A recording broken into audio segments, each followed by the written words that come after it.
Hey guys, just wanted to jump on and just give a couple of quick tips on weight loss endeavours. So if you are in a calorie deficit, there is a very, very good chance that your body has downregulated its day-to-day movement. And one of the biggest factors in our energy expenditure is our NEAT, or our non-exercise activity thermogenesis. This can start to decrease when our calories decrease and our metabolism inadvertently decreases as our body weight starts to drop. And so what happens is our brain is very intelligent and it slows you down with some of the other things that you would normally use your energy for. And it does this to preserve its energy and maintain a homeostasis.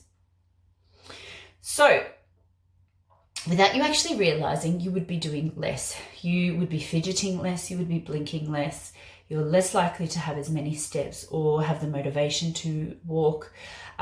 So when this starts to happen, there is a few things that you can add into your day-to-day life that make it so much easier to keep your NEAT up nice and high and stop your reduction in just overall movement throughout the day, so your energy expenditure does not decrease too much. Okay, so obviously walking is one.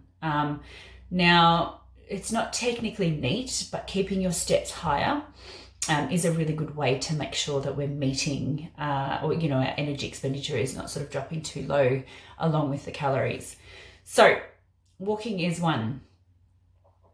Park further away from your grocery store when you go shopping. So you may have a big shop to do at Coles or Safeway, or you may be going into multiple stores. Park somewhere where you need to walk further.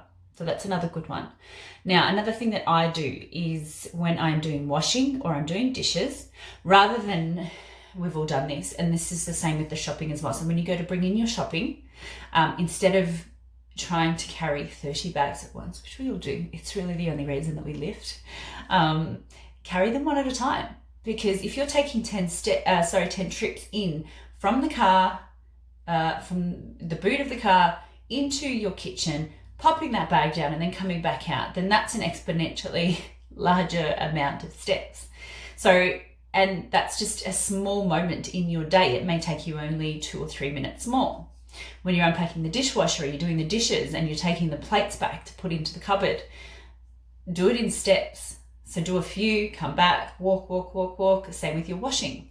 So as you're walking in and out, or you're getting the coat hangers to hang up the washing, leave them further away from you and go and collect one at a time, put it on, walk it back, hang it up.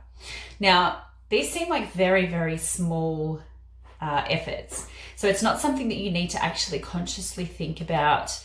Okay, I need to get this session in here and I need to do this. This is stuff that you can incrementally add into your day, where your daily movement and your energy expenditure is higher as a result, and it's less likely to be dropping when you're consciously making those choices.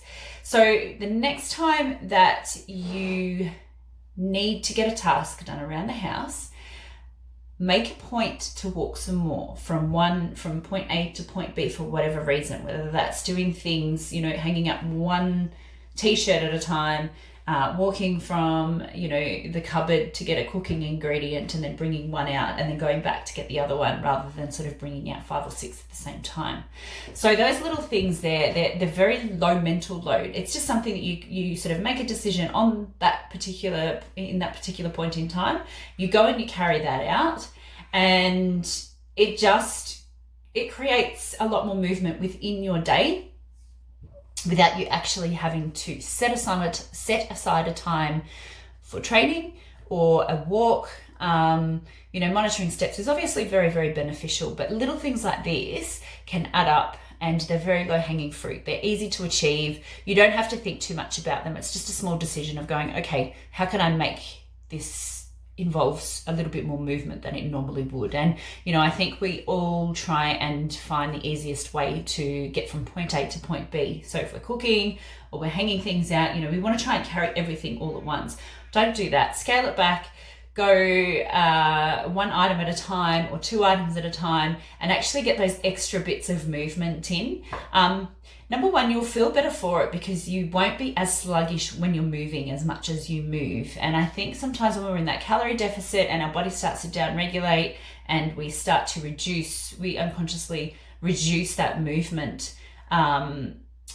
It's just a really, really handy, practical way to keep that movement up and just ensure that we don't really stall too much with our fat loss endeavours and our body recomp goals. So I hope that's helpful. It's just something that I have found extremely beneficial when I have been in a deficit and I just want to keep things moving. I do have a tendency to feel on the lazier side when I am in a deficit, and I think most people do as they start to get further and further into that. This is just something that you can implement in your daily habits. It's very low mental load. You don't have to think about it too much once you make that decision on that particular spot, just to incorporate a little bit more movement in your daily tasks. Good luck.